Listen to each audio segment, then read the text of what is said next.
be seen was a becoming part.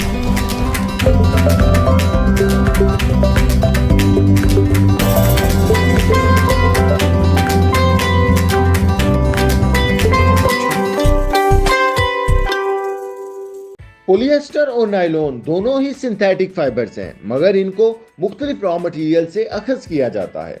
Synthetic fibre दोस्तों वो fibres होते हैं जिनको आर्टिफिशियली मुख्तलिफ केमिकल प्रोसेस के जरिए से बनाया जाता है।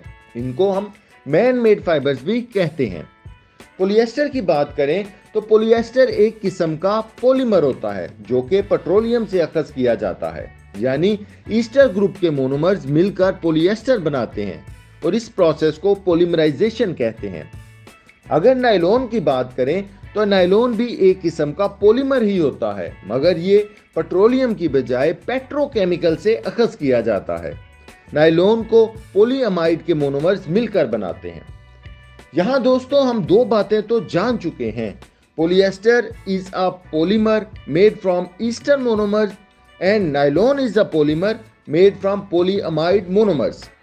दोस्तों अगर मोनोमर्स की बात की जाए तो मोनोमर्स बुनियादी तौर पर रिपीटिंग यूनिट्स होते हैं जो कि मिलकर लॉन्ग मॉलिक्यूल्स बनाते हैं।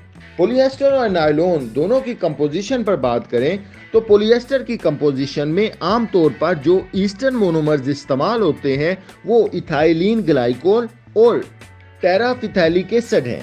इसी तरह नायलॉन की कंपोजिशन में आमतौर पर जो पॉलीअमाइड मोनोमर्स इस्तेमाल होते हैं वो एडेपिक एसिड और हेक्सामिथाइलिन डाइअमाइन हैं। दोस्तों इन दोनों के केमिकल स्ट्रक्चर की बात करें तो दोनों यानी कि पोलिएस्टर और नायलॉन का केमिकल स्ट्रक्चर रिपीटिंग यूनिट्स की लॉन्ग चेन पर मुश्तमिल होता है।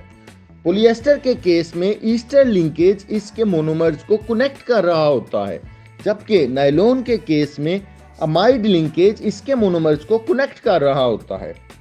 दोस्तों इन दोनों की टाइप्स को अगर देखें तो पोलिएस्टर और नायलॉन दोनों की मुख्तलिफ अक़साम हैं जिनकी अपने अपने लिहाज से प्रॉपर्टीज, करैक्टरिस्टिक्स और एप्लीकेशंस हैं। अगर हम पोलिएस्टर की टाइप्स की बात करें तो इसमें पीईटी यानी पॉलीइथाइलिन टेराफिथाइलेट, पीसीडीटी यानी पॉलीसाइक्लोहेक्सालिन डाइमिथाइलिन टेराफिथाइलेट और पीटीटी यानी पॉलीटेरामिथाइलिन टेराफिथाइलेट शामिल हैं। इसी तरह नायलॉन के केस में दोस्तों नायलॉन 6, नायलॉन 6 और नायलॉन 612 की इसकी मुख्तलिफ अक़साम हैं। अगर इनकी तारीख पर बात करें तो दोस्तों पोलिएस्टर और नायलॉन दोनों सिंथेटिक फाइबर्स हैं जो कि 20वीं सदी की इब्तिदा में डेवलप हुए। पोलिएस्टर को 1940 में दो बरतानवी साइंसदानों जॉन रिक विनफील्ड और जेम्स डिक्सन ने पहली बार इन्वेंट किया।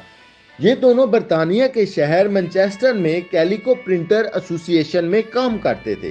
उन्होंने तजर्बात के दौरान ये दरियाफ्त किया जब इथाइलिन ग्लाइकोल को टेराफिथाइलिक एसिड से मिलाया जाता है तो पॉलीमर बनता है, जिसे उन्होंने पॉलीइथाइलिन टेराफिथाइलेट का नाम दिया।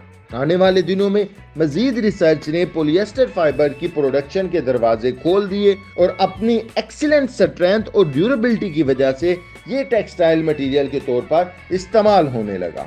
नायलॉन को पहली बार 1930 में एक अमेरिकी केमिस्ट वेलेस कैरोथर ने इन्वेंट किया जो कि एक अमेरिकन कंपनी ड्यूपोंट में काम करता था। कैरोथर और उसकी टीम दरअसल सिंथेटिक फाइबर्स पर रिसर्च कर रही थी और नेचुरल फाइबर जैसा कि सिल्क का अल्टरनेटिव तलाश कर रही थी। अपनी रिसर्च के दौरान उन्होंने दरियाफ्त किया कि अगर एडिपिक एसिड और हेक्सामिथाइलिन डाइअमाइन की पॉलीमराइजिंग करवाई जाए तो एक फ्लेक्सिबल मगर हाई टेंसाइल स्ट्रेंथ वाला फाइबर बनता है, जिसे उन्होंने नायलॉन का नाम दिया।